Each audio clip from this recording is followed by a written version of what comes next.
आंजनेय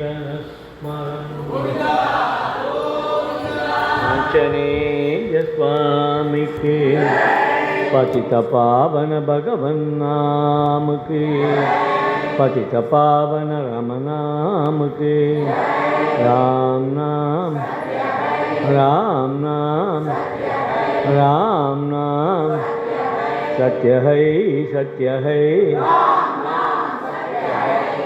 भगवन् नाम साम्राज्य लक्ष्मी सर्वस्य विग्रहम् श्रीमद्बोधेन्द्र योगीन्द्र देशिकेन्द्रं पास्महे यस्य स्मरणमात्रेण नाम भक्ति प्रजायते तन्नमामि यदुश्रेष्ठं बोधेन्द्रं जगतां गुरुम्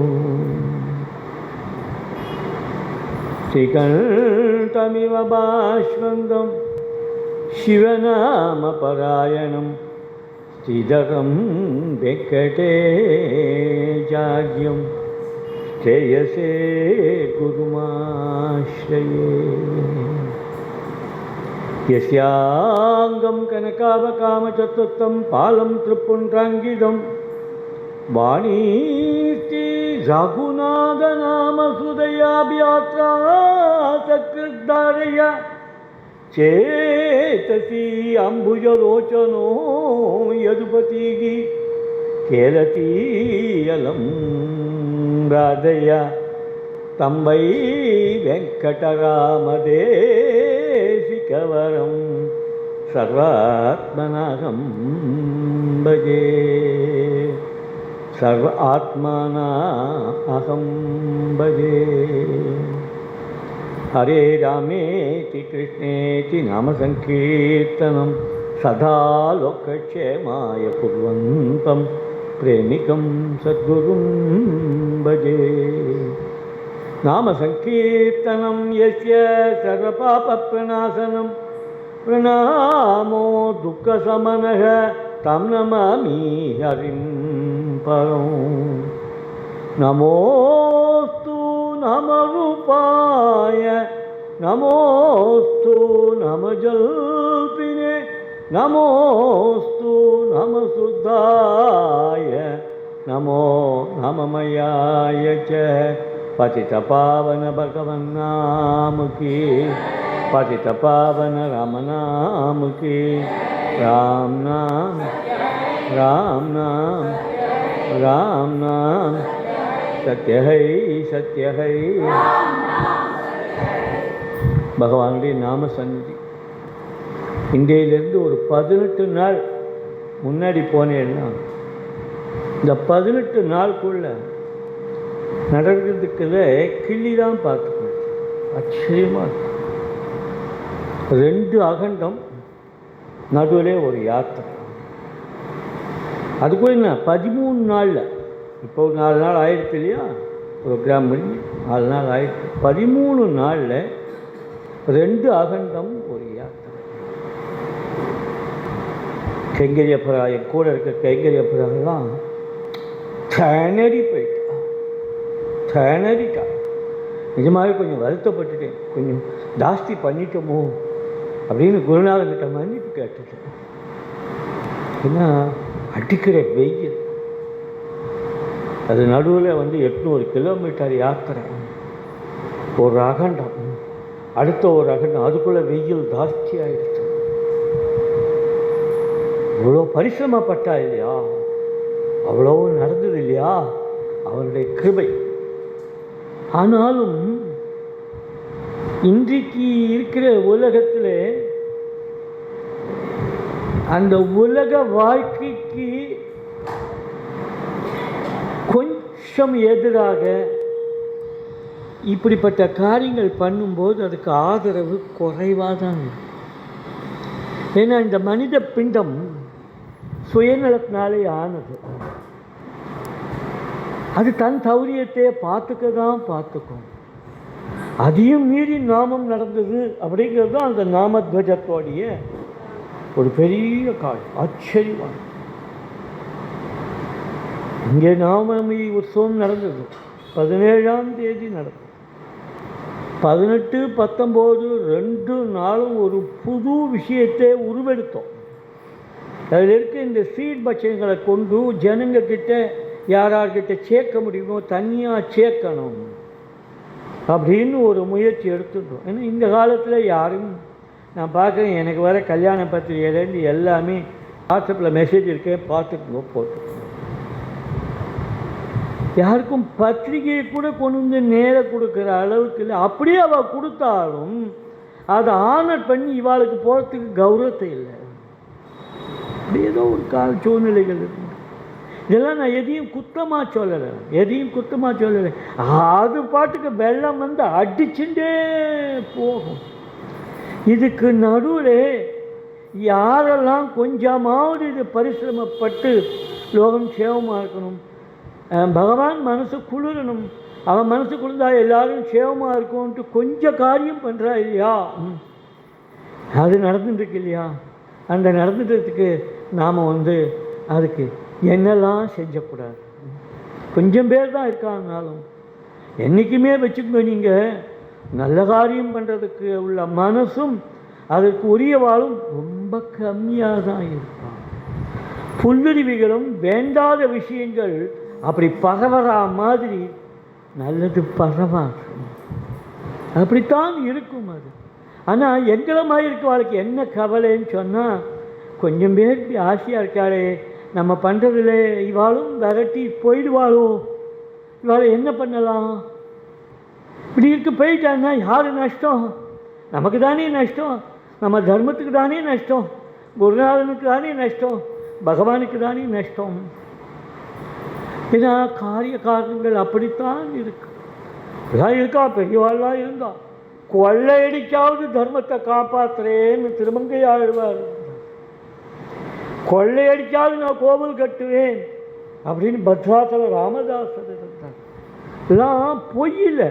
ஏன்னா இன்னைக்கு நாம் இந்த இடத்துல உட்கார்ந்துட்டு 1000 பிரச்சனைக்கு நடுவில் இதை செய்யும் போதே அல்பம் நாமே செய்யணும்னா பெரிய மகான்கள்லாம் என்னெல்லாம் சாதிச்சிருப்பாங்க.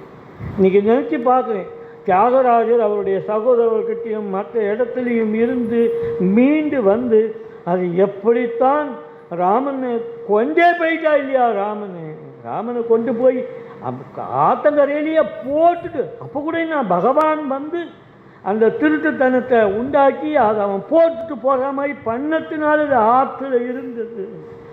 என்ன துடிச்சுடிச்சு போயிருப்பார் தியாகபிரம்மம், எப்படி துடிச்சு போயிருப்பார். அப்போ என்ன ஆச்சுன்னு சொன்னால், ராமன் காணாம போற வரைக்கும் இவர் பண்ற ராம ஆராதனையை விரோதம் பண்ண சொந்த பந்தங்களே அது ராமன் போயிட்டதுக்கு அப்புறம் அடாடா இப்படி ஆயிடுத்தேன்னு பின்னாடி வருத்தப்படுறான். அந்த அளவுக்கு ஒரு கொடுமையை மாற்றுறது பகவான் மனசில் மாற்றணும்னா அவன் பண்ணக்கூடிய லீலா வினோதங்களுக்கு ராமனே போயிட்டான். அங்கே ராமனே போனான் இல்லையா, அன்னைக்கு அவதாரத்தில் ராமனே போனான். இங்கே ராம அவதாரத்தில் தியாகபிரம்மத்துக்கு ஒரு பிம்பம் போச்சு, ஒரு பதுமை போச்சு. நாமம் போகிறதுக்கு எவ்வளோ நேரம் ஆகும்? எவ்வளோ நேரம் ஆகிடும்? இன்னும் பிரமாதம் இல்லையே, தூக்குறான்னா தூக்கின்னு போயிடுறான், அவ்வளோதானே.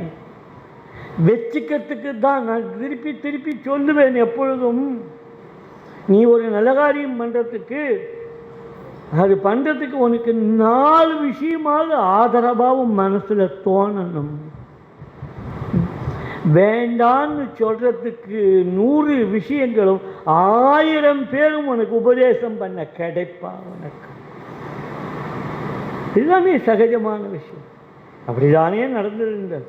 என்ன யாத்திரைகள், அந்த மனுஷன் ஆசைப்பட்டார். நாகேநல்லூர்காரர் அந்த உற்சவத்திலே வர நான் சொன்னேன், உற்சவத்தில் வேண்டாம், இது தனியாக இருக்கட்டும், இது எதோடையும் சேராது, இது புரியாது யாருக்கும், நம்ம பாட்டுக்கு பண்ணிக்கலாம். ஆனால் அப்படி தான் நடந்தது, கடைசி அப்படி தான் நடந்தது.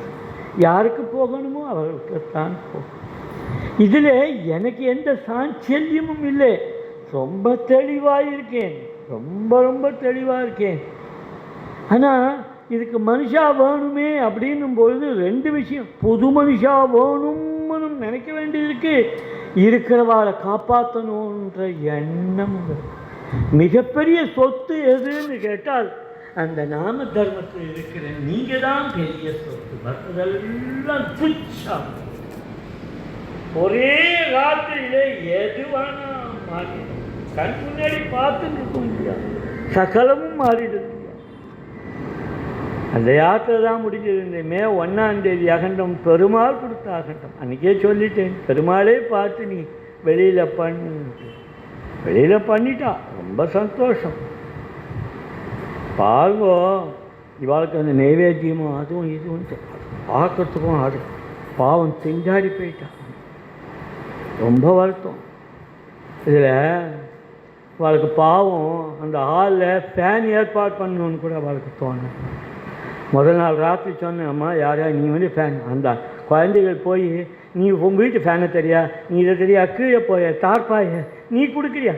சாதாரண ஜனங்க தானே நம்ம கூட இருக்க வரலாம், அவளுக்கு என்ன தெரியும்? அப்புறம் நம்ம பையன் சொல்கிறேன், இதெல்லாம் நீ பண்ணாத, யாரோ ஒருத்தோட நீ போய் நேரடியாக என்னது அந்த ஷாமியானா காரணம் ஒருத்தனை கூட்டி அவன் கொண்டு எல்லாம் போட்டு. இது கூட தெரியாத ஒரு சாதாரண ஜனங்க கிட்ட தானே நாமும் இருந்துருக்கு. வந்தது ஃபேனுன்னெல்லாம் எல்லாம் சொல்லக்கூடாது. ரொம்ப பெரியவாள்லாம் வந்தால் ஊற்றுது, அருவியாக ஊற்றுறது வியர்வை. யார் பார்த்தாங்க? யார் பார்த்தா?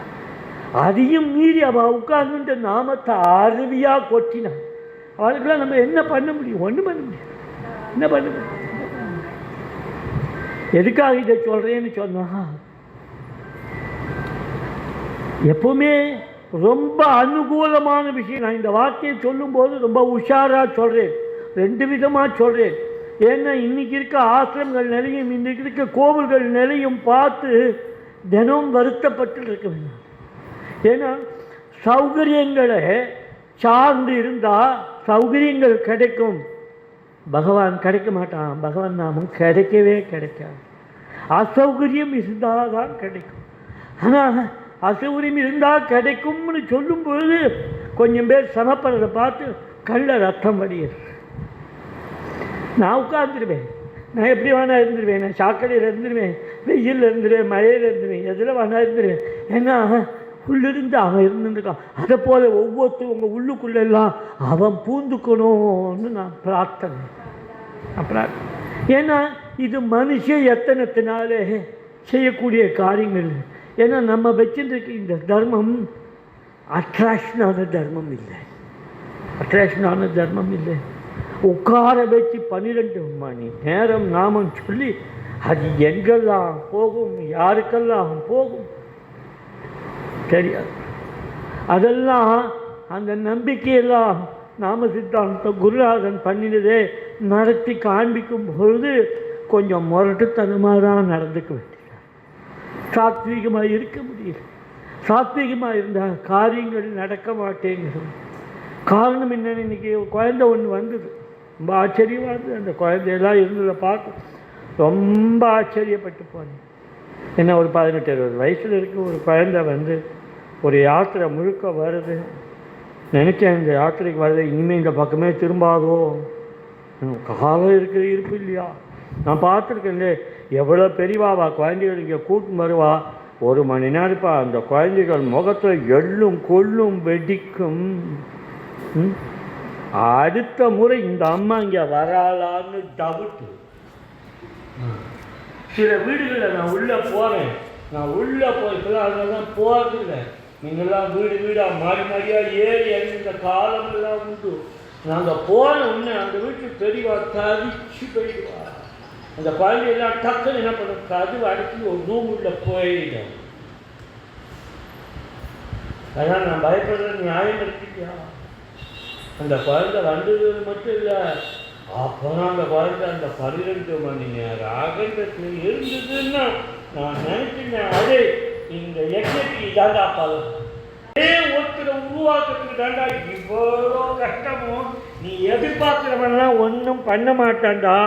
எவனோ எங்கேயோ ஒருத்தரை பகவான் உருவாக்குவான். அவ்வளோதான். கால நிலைமை எப்படி தான். என்ன பேசுகிறா எல்லாரும், என்ன எப்போ பார்த்தாலும் இதில் என்ன இருக்குது, ரசம் என்ன இருக்குது, அந்த நாய் எலும்பு துண்டை கடிக்கிற மாதிரி. வேறு என்ன இருக்குது? திருப்பி திருப்பி ஆஃபீஸ் ப்ராப்ளம் இருக்குது, இது இருக்குது, அது இருக்குது, அவனுக்கு பண பிரச்சனை இருக்குது, இந்த லோன் இருக்குது, அது இருக்குது, அவனுக்கு புள்ள இல்லை, இதானே திருப்பி திருப்பி பேச போகிறேன். என்ன இதெல்லாம் தப்பானதுன்னு நான் சொல்லலை, இதெல்லாம் அப்படியே இருக்கும். அதுக்கு சொல்யூஷன் இதில் இருக்குது. நீங்கள் எப்படியாவது நடுவில் இதை வச்சுக்கோன்னு சொல்கிறது மட்டும்தான் நம்ம பண்ணுறோம். அது மட்டும்தான் நம்ம சொல்கிறோம். உலகம் கண்டிப்பாக எதுவும் மாறிடாது. உன்னுடைய கஷ்டங்களுக்கு யார்கிட்டையும் மேஜிக் கிடையாது. மிகப்பெரிய ஔஷதம் இதை உனக்கு நான் புரிய வச்சு நீ எடுத்துக்க முடியாது. உனக்கு புரிஞ்சாலும் புரியலன்னாலும் 10 சாதுக்கள் வந்து அப்படி ராமா ராமான்னு கத்தினா தெருவோட போனவன் காதில் விழுந்தாலும் க்ஷேமமாக இருப்பான். அப்போ யார் சொத்து சொல்லுங்க? நீங்கள் தானே சொத்து. அதனால சில காரியங்கள் இருக்கு. அதுக்கப்புறம் நடந்தது தான் ஆச்சரியம்.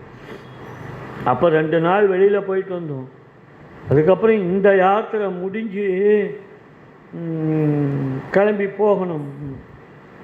சீர்பட்சணங்கள்லாம் யார் வீட்லையாவது கொண்டு சேர்க்கணும், அதுக்குன்னு மனுஷால அப்படின்னு ஒரு 3 நாள் ஒரு பயணம் பண்ணோம்.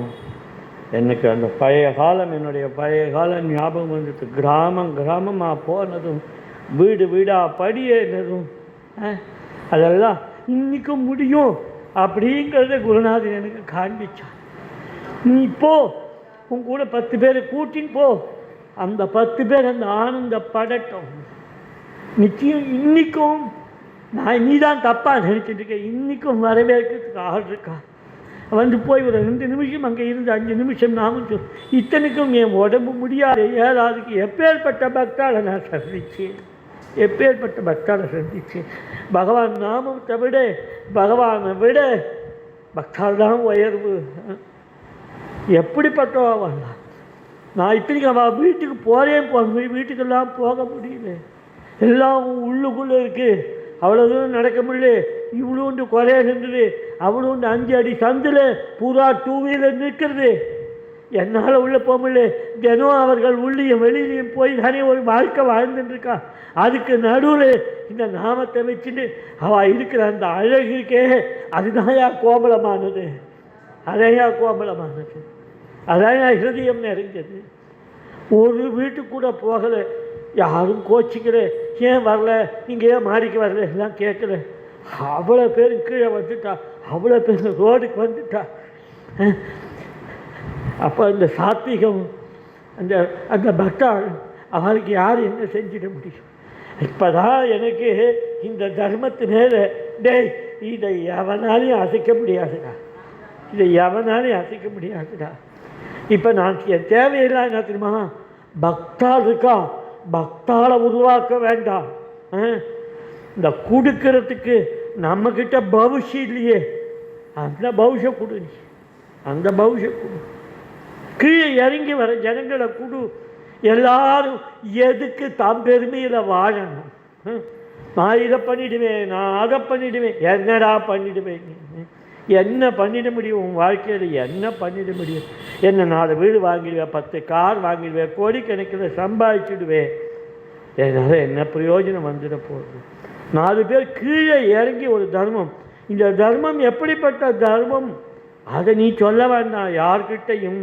எல்லாராலையும் செய்யக்கூடிய தர்மம் இது அப்படிங்கிற தீர்மானம் இருந்ததுன்னு சொன்னால் நீ உன் கௌரவத்தை பார்க்க மாட்டே. நீ கீழே இறங்குவே, நீ கீழே இறங்குவே. நீ எவ்வளோக்கு எவ்வளோ கீழே இறங்குவியோ அவ்வளோ கவலை பகவானுடைய மனசில் ஏறி நிற்பே. அது எந்த சந்தேகமும் இல்லை. நீ வந்து இங்கே போகலாமா, அங்கே போகலாமா, எங்கே வரவேற்பு கிடைக்கும், என்ன பண்ணுவா, கூட்டம் வரலையே, டேய் ஒரு அகண்டம் வைடா, யார் வருவான்னு தெரியல, 12 மணி நேரம் எங்கிட்ட ஆளே இல்லை. நீயாக ஆள் வச்சுருக்க, நீ வச்சுருக்க ஆள் நான் உன் ஆள் நினச்சிருக்கியா? ஆமாம் ஆள்டா. நீ வச்சு பாடுறா. நீ 2 மணி நேரம் வச்சா அதுக்கு தகுந்த ஆளை அனுப்புவான். நீ 12 மணி நேரம் ஆளை வச்சா அதுக்கு தகுந்த ஆளை வைப்பான்டா, அனுப்புவான்டா. நீ தேவைப்படுத்துகிறான். ஒரு 10 பேரை கெஞ்சி, அம்மா நீ இரு, அக்கா நீ இரு, அம்மா நீ இரு, நீ 12 மணி நேரம் தயவு செய்து இரு, நீ அவள் காலை பிடிடா, அவள் இருக்கட்டும், மற்றெல்லாம் தானே வருண்டா. நீ சொல்கிறா இல்லையா, அன்றைக்கி காசியில் போய் இருந்துருக்கும் பொழுது யார் வீட்டுக்குள்ள இருக்கா, யார் சேவை பண்ணுறா அப்படி, லக்ஷ்மியிலேருந்து அவ்வளோ பேரும் கங்கையிலேருந்து வரிசையாக ஓடி போகிறானா. பார்த்தா ஒரு பிச்சைக்காரன் மாதிரி கங்கை கரையில் ஒருத்தன் உட்கார்ந்துருக்கான், எவனு மதிக்காம அவனுக்கு சர்வீஸ் பண்ணுறதுக்கு வராலாம் யாரெல்லாமோ. பொய்யா பொய்யா? அப்போ நீ கேட்குற உபன்யாசமெல்லாம் சும்மா மேலுக்கா, பொழுதுபோக்கா, ஒரு மணி நேரம் கேசட் போட்டுட்டு ஏமாத்தலாம் பார்க்குறியா? கீழே இறங்கி வா, கீழே இறங்கி வா. பெரிய தர்மம் எதனாலேயோ தெரியல நம்மள மாதிரி பித்துக்கிட்ட கொடுத்துருக்கா. கொடுத்த ஆச்சரியமாக நடந்திருக்கு. 12,000 கோடி நாமம் பூர்த்தி ஆயிருக்கு. நான் விளையாட்டா அதை பூர்த்தி பண்ணுவது அவர் தானே, அதுக்கு இந்த மாதிரி ஆரோப்பம். நான் கேட்குறேன், நான் ஒரு பைத்தியக்காரன், அவர் கிடைச்சா மாதிரி ஒரு 100 பைத்தியக்காரன் நீங்கள் ஏன் கிடைக்கக்கூடாது? இதான் இப்போ என்னுடைய கேள்வி. யாரும் எங்கேருந்து, இங்கிருந்தே தான் குருவார், இங்கிருந்தே தான் பார்க்குறேன். இன்றைக்கி ஆங்காங்கே ஒவ்வொரு வீட்டுக்குள்ளேயும் போகிறேன். ஒரு வீட்டுக்குள்ளே போனால் 2 வயசு குழந்தை, அது டெய்லி பார்த்துருக்கேன். வாராங்கிற அகண்டத்தில் அதுக்கு என்ன வேலை தெரியுமோ, யார் பூ போட்டாலும் அந்த பூ கூட போய் சேர்த்து போட்டணும். வயசெல்லாம் இன்றைக்கெல்லாம் 2 வயசு அந்த குழந்தைய பார்க்கறதுக்காக போயிட்டு என்ன ஆச்சரியம். அப்போ எப்படி அந்த தர்மம் எங்கே போயிட்டுருக்கு இன்னைக்கு? ஏன்னா இன்றைக்கி அந்த 2 வயசு குழந்தையாக இருக்கிற குழந்தை அது இப்படியே இருக்காது. எனக்கு அது தெரியும், நிச்சயமாக தெரியும். வயசாகும்போது இது போயிடும். ஆனால் இன்றைக்கி அதுக்கு வயசு ஏயா? உனக்கு சில பேர் எங்கிட்ட வந்து சொல்லுவா, எனக்கு 5 வருஷமாக தான் சார் இது தெரியும். இப்போ என்ன வயசு உனக்கு? 68, 63 வயசில் தான் உனக்கு தெரிஞ்சது. ஓம் பொண்ணு இருக்குது 40 வயசு, ஓம் பொண்ணுக்கு 20 வயசில் தெரிஞ்சுது, அந்த குழந்தைக்கு 2 வயசில் தெரிஞ்சிச்சு. இன்னும் சில இடத்துல கர்ப்பத்திலேயே வந்து இதே இடத்துல 364 அகண்டம் பண்ணவளுக்கு குழந்தையே இல்லைன்னுட்டு இருந்தவளுக்கு 3 குழந்தை பிறந்தது. 3 குழந்தை பிறந்தது கர்ப்பத்திலேயே. சாதாரண தர்மம். நான் இதை வசதி எனக்கு ஆக வேண்டியது ஒன்றும் இல்லை, எல்லாரும் வசதிக்கணுங்கிறதுக்காக சொல்கிறேன். இது ஆனந்தமான யாத்திரை.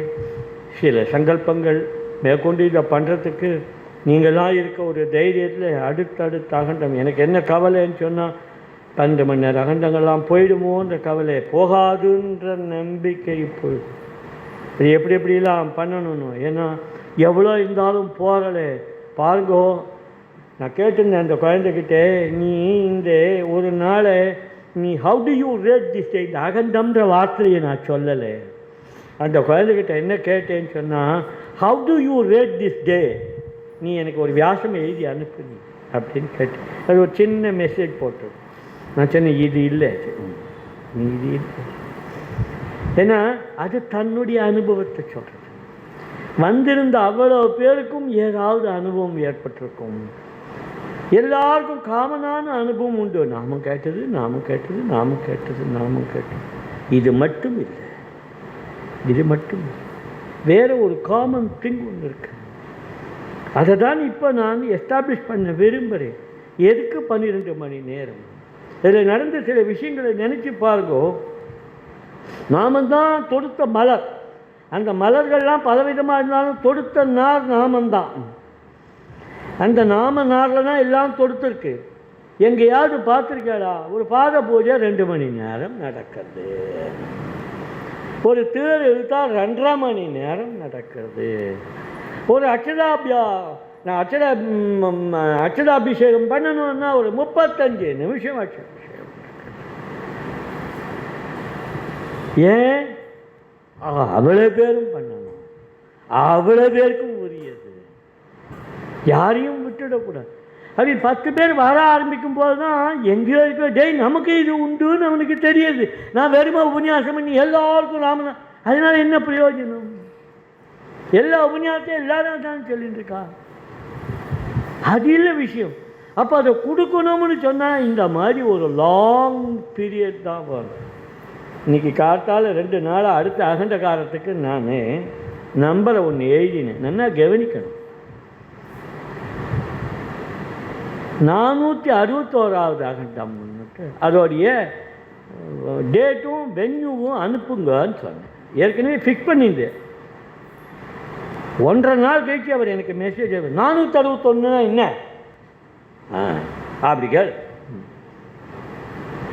அப்போ இத்தனை நாளாக பார்க்கலையா? போன நடந்தது 460 அகண்டன்றதை பார்க்கலையா? ராமநவமி அம்மன் 403 அதெல்லாம் எடுத்து போட்டேன். இதெல்லாம் பாருங்கள் பாருங்க நம்பரை பாருங்க. சில பேருக்கு சந்தேகம், அவ்வளோ அகண்டம் எப்போ நடந்தது? இங்கேயே நடந்ததா? ஒரு 365 நாள் தொடர் அகண்டம், ஒரு 48 நாள் தொடர் அகண்டம், 413 நாள் இங்கேயே தொடர்லேயே நடந்திருக்கு. அப்புறம் எத்தனை விதமான சப்பல் போக் என்ன, எத்தனை நாள் இங்கே ராமநவமி அகண்டம் என்ன, அப்புறம் 25 வருஷம் நினச்சி பார்த்தா திரும்பி பார்த்தா இதில் நடுவில் ஆங்காங்கே நான் யாத்திரை போகும்போதும் அல்ல பிரதிஷ்டைக்காக பண்ணுற 3 நாள் அகண்டம் அதெல்லாம் நான் அகண்டமாகவே சேர்க்கல. அதெல்லாம் நிகழ்ச்சியில் கொண்டு போயிட்டேன், அதெல்லாம் யாத்திரைக்கு கொண்டு போயிட்டேன். இது மட்டும் தனியாக இருக்கு. ஏன்னா இப்போ எதுக்காக அதை போடுறோன்னா, இந்த மாதிரி ஒரு பெரிய யஜ்ஞம் நடந்திருக்கு, அதில் ஒந்த அகண்டமும் ஒரு அகண்டமாக இருக்கட்டும்னு சொல்கிறதுக்காக இதை தயார் பண்ணிட்டு வர எல்லா ஸ்டாட்டிஸ்டிக்ஸும் மற்றது ஆச்சரியமான ஒரு காரியம். இன்றைக்கி ஒரு நல்ல சுதினம் வேறு. இன்றைக்கி இங்கே ரொம்ப நாளாக பண்ணிட்டு இருந்தேன் இல்லையா, கோவிந்தபுரத்தில் இந்த காம்பவுண்ட் வால் அது முடிஞ்சுடுத்து. நிச்சயம் அது முடிஞ்சுடுத்து. அடுத்தது கீர்த்தி ஸ்தம்பத்து தான். இவரை பார்க்கும்போது எனக்கு கொஞ்சம் வெக்கமாக இருக்கும். அதை எப்படியாவது முடிச்சிருங்கோ. நான் ஏதோ நாட்டிலே பண்ணுற மாதிரி என்கிட்ட பேசுவார். நிஜமாக அப்படிலாம் இல்லை, அது தானே ஆயிட்டு வந்தது. ஏன்னா அதில் மனசில் எனக்கு ஒரு எண்ணங்கள் இப்படி இருக்கணும் அப்படி இருக்கணும்னுட்டு, அது ரைட்டாக தப்பான்னு தெரியல. அதுக்கு அவகாசம் உண்டு, ஆனால் அது பிரகாரம் ஒன்றும் நடந்துச்சு. ஏன்னா நம்ம சிந்தனை தோன்று எதுவும் நம்ம சிந்தனை அவன் எதை சொல்கிறானோ அது பிரகாரம் தான் நடக்குது. எது அவன் வேண்டாங்களோ அதில் நான் பேசாமல் திரும்பி போயிட்டேன். ரைட், நல்லது, இது வேண்டாம்.